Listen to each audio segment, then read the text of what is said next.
10 hari pertama di bulan Dzulhijjah memiliki keutamaan yang sangat agung. Dan amal soleh yang dilakukan pada hari-hari tersebut akan dilipat gandakan pahalanya oleh Allah.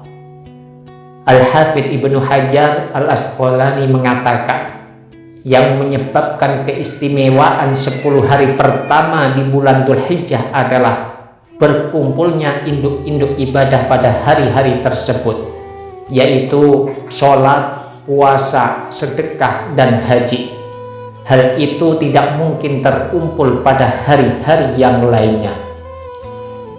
Di antara keutamaan 10 hari pertama di bulan Dzulhijjah adalah sumpah Allah dalam firman-Nya, wal fajri walayalin ashar, demi fajar dan malam yang 10.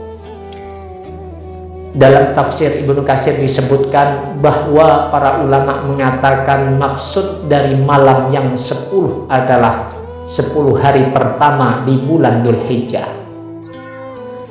Sedangkan Rasulullah Shallallahu Alaihi Wasallam bersabda, "Ma min ayyamin al-'amalu sholihu fihinna ahabbu ila Allahi min hadhil ayyamil 'ashar."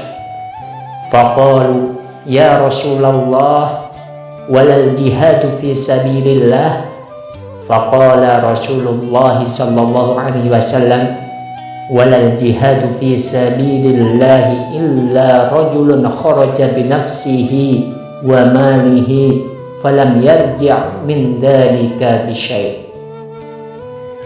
Dari Ibnu Abbas radhiyallahu anhu berkata, Rasulullah sallallahu alaihi wasallam bersabda, tidak ada hari-hari yang amal soleh pada waktu tersebut lebih dicintai Allah melebihi hari-hari 10 di bulan Dzulhijjah ini.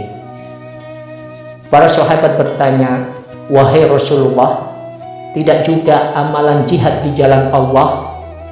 Beliau menjawab, tidak juga jihad di jalan Allah, kecuali seseorang yang keluar berperang di jalan Allah dengan nyawa dan hartanya, lalu dia tidak kembali dengan membawa suatu apapun, atau dia gugur di jalan Allah. Hadis riwayat Al-Bukhari dan lainnya. Dalam riwayat Ahmad disebutkan bahwa Nabi Shallallahu Alaihi Wasallam bersabda, "Ma min ayyamin al-'amalu fihinna afdalu min hadhil 'ashar." Tidak ada hari-hari yang amal soleh pada waktu tersebut lebih mulia daripada hari-hari 10 di bulan Dzulhijjah ini. Adapun amalan-amalan yang diserukan mengerjakannya pada 10 hari pertama bulan Dzulhijjah adalah: yang pertama, memperbanyak zikir. Pada 10 hari pertama di bulan Dzulhijjah diserukan untuk memperbanyak zikir pada Allah. Allah Subhanahu wa taala berfirman, wa yadhkuru ismallahi fi ayyamin ma'lumat, supaya mereka menyebut nama Allah pada hari-hari yang telah ditentukan. Para ulama mengatakan maksud dari menyebut nama Allah pada hari-hari yang telah ditentukan adalah 10 hari pertama di bulan Dzulhijjah. Sedangkan Rasulullah Sallallahu Alaihi Wasallam bersabda, "Ma min ayyamin a'dhamu 'indallah wala ahabba ilaihi minal 'amali fihinna min hadhil ayyamil 'ashar. Fakthiru fihinna minat tahlili wa takbiri wa tahmid."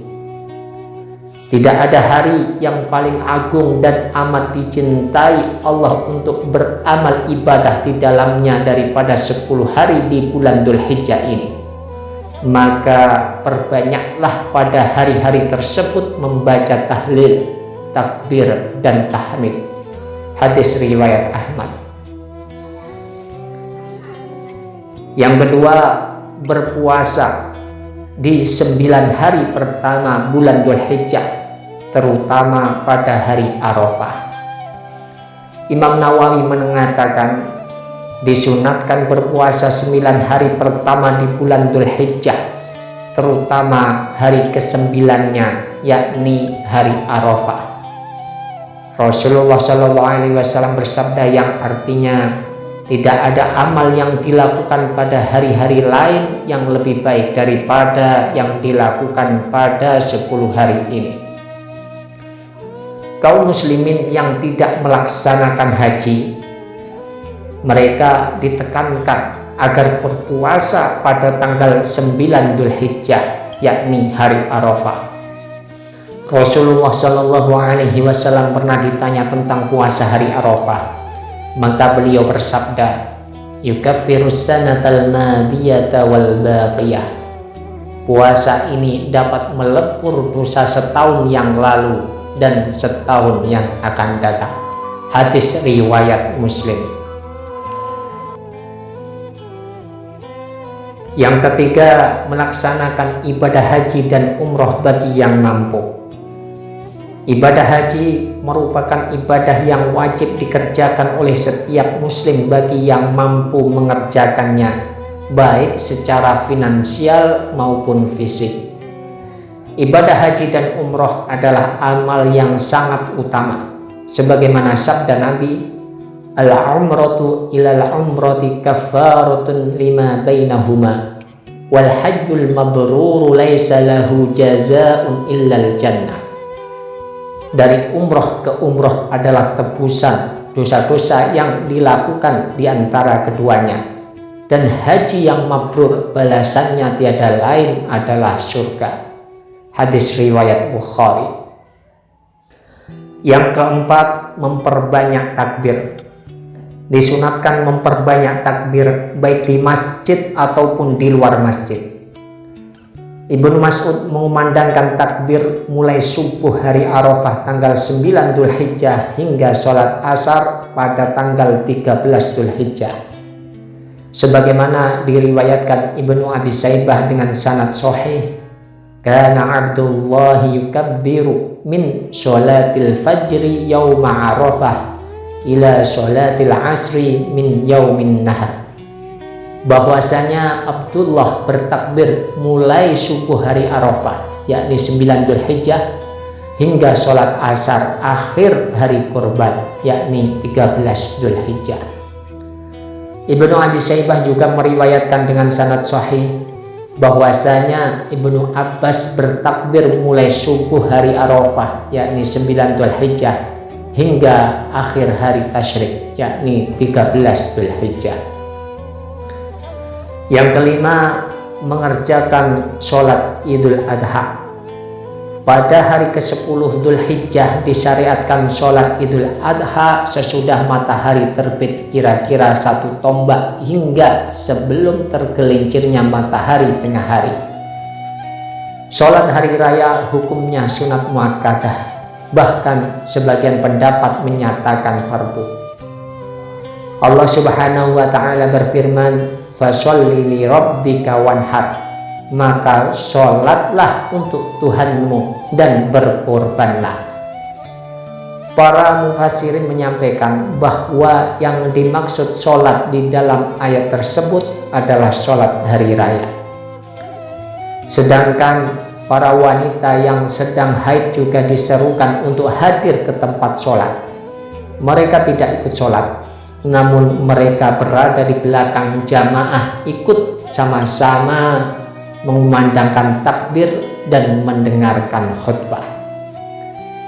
Sayyidah Ummu Atiyah radhiyallahu anha berkata, amarna Rasulullah sallallahu alaihi wasallam an nukhrijahunna fil fitri wal adha al-awatiqa wal hiyada wa zawatil hudur.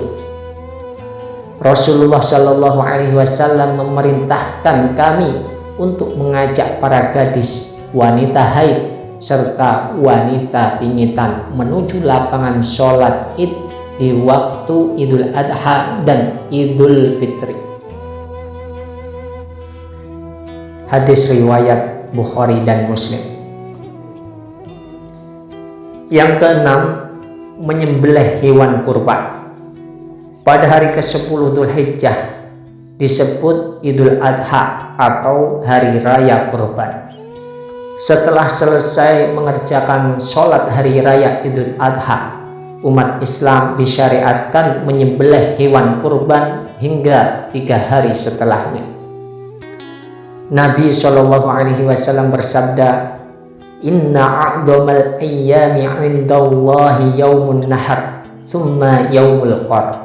Sesungguhnya hari yang paling agung di sisi Allah adalah hari penyembelihan dan hari sesudahnya. Hadis riwayat Abu Daud, hadis sahih. Yang ketujuh, bertaubat dan menjauhi perbuatan dosa. Sebab cinta kasihnya Allah pada hamba adalah ketaatan, dan sebaliknya sebab murka Allah pada hamba adalah kemaksiatan. Dari Abu Hurairah radhiyallahu anhu bahwasanya Nabi SAW bersabda, "Innallaha yaghar wa ghairatullahi an ya'tiyal mar'u ma harramallahu alaihi."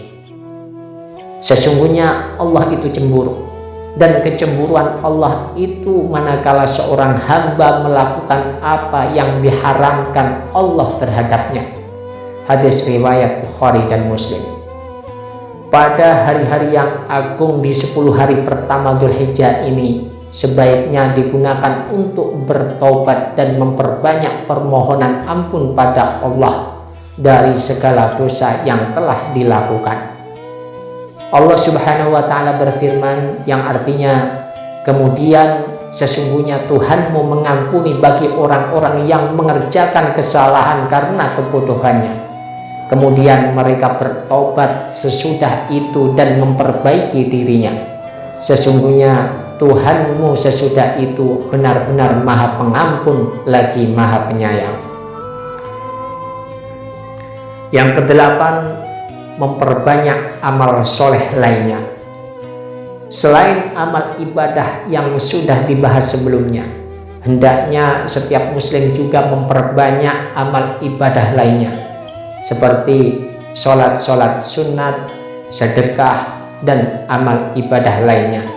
Sebab amal ibadah di 10 hari pertama bulan Dzulhijjah paling dicintai oleh Allah dan pahalanya dilipat gandakan.